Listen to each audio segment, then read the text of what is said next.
ఈ మధ్య టీవీల్లో, న్యూస్ పేపర్‌లో ఎక్కడ చూసినా డ్రగ్ మాఫియా ఎక్కువైపోయింది. అంటే సెలబ్రిటీసే కాకుండా నార్మల్ పబ్లిక్ మీద కూడా డ్రగ్ కేసెస్ రిజిస్టర్ అవుతున్నాయి.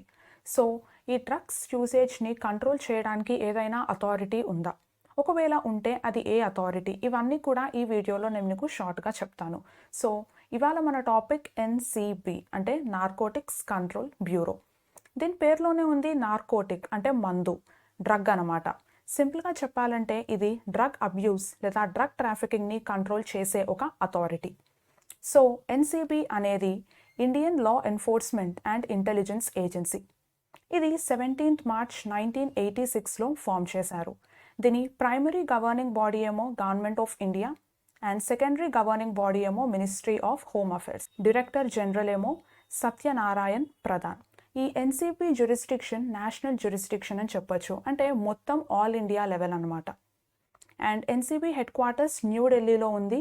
వీటి జోన్స్ అండ్ సబ్ జోన్స్ కొన్ని స్టేట్స్ అండ్ ప్లేసెస్లో ఉన్నాయి. మన హైదరాబాద్లో ఈ ఎన్సీబీ ఆఫీస్ అత్తాపూర్లో ఉంది. నెక్స్ట్, ఈ ఎన్సీబీ మోటో ఏంటంటే ఇంటెలిజెన్స్, ఎన్ఫోర్స్మెంట్ అండ్ కోఆర్డినేషన్. దీని మిషన్ వచ్చేసి to prevent and combat drug abuse అంటే డ్రగ్ దుర్వినియోగం, ఇంకా ఇలిసిట్ డ్రగ్ ట్రాఫికింగ్ అంటే అక్రమ డ్రగ్ రవాణా.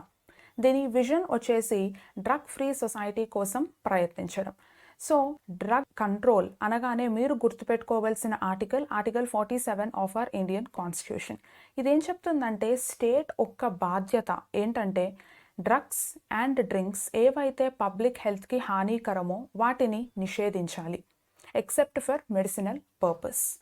So in this regard NDPS act అంటే narcotic drugs and psychotropic substances act 1985ని ఎనాక్ట్ చేశారు. ఈ యాక్ట్లో నార్కోటిక్ డ్రగ్ అంటే ఏంటో చెప్పారు. ఇవి includes coca leaf, opium, poppy straw, cannabis అంటే హెంప్, ఇంకా manufacture drugs like cocaine, morphine, heroin, hashish, ఇవన్నీ కూడా టైప్స్ ఆఫ్ డ్రగ్స్ అని చెప్పొచ్చు. అండ్ సెక్షన్ 4 బట్టి ఈ డ్రగ్ అబ్యూస్ లేదా డ్రగ్ ట్రాఫిక్ని కంట్రోల్ చేసే అథారిటీ సెంట్రల్ గవర్నమెంట్ అనమాట. ఈ యాక్ట్లో ఉన్న అన్ని సెక్షన్స్లో సెక్షన్ 27 చాలా ఇంపార్టెంట్. ఎవరైనా ఏదైనా నార్కోటిక్ డ్రగ్ లేదా సైకోట్రోపిక్ సబ్స్టెన్స్ని కన్జ్యూమ్ చేస్తే పనిష్మెంట్ ఉంటుంది.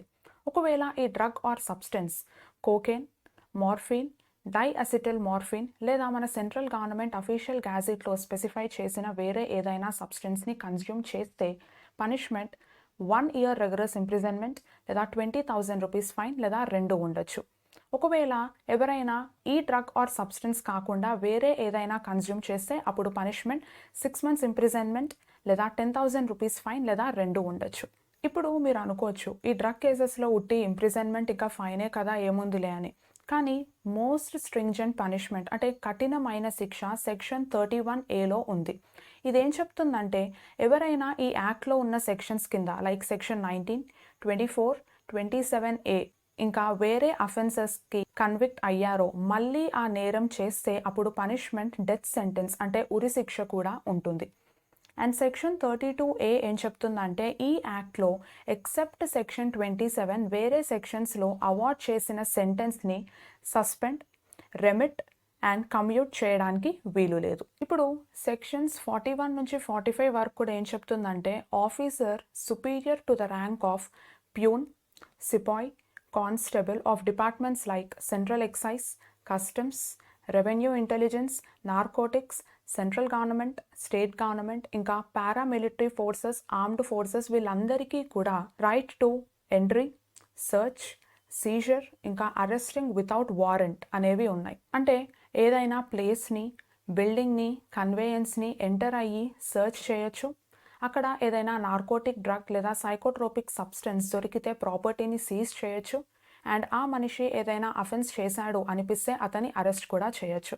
కానీ ఒకవేళ ఆ పర్సన్ లైసెన్స్డ్ హోల్డర్ అయితే అంటే ఆ డ్రగ్ని ఇంకా సబ్స్టెన్స్ని మ్యానుఫ్యాక్చర్ చేసే లైసెన్స్ ఉంటే సబ్ ఇన్స్పెక్టర్ కంటే సుపీరియర్ ఆఫీసర్ మాత్రమే అరెస్ట్ చేయాలి. అలా అని ఇప్పుడు చెప్పిన ఆఫీసర్స్ అందరూ కూడా రీజనబుల్ గ్రౌండ్ లేకుండా ఇంకా వాంటెడ్లీ అండ్ అన్నెసెసరీగా ఒక ప్లేస్ని ఎంటర్ అయ్యి సర్చ్ చేసి అక్కడ ఉన్న ప్రాపర్టీని సీజ్ చేసి ఇంకా ఆ వ్యక్తిని అంటే అక్కడ ఉన్న మనిషిని అరెస్ట్ చేస్తే పనిష్మెంట్ ఉంటుంది.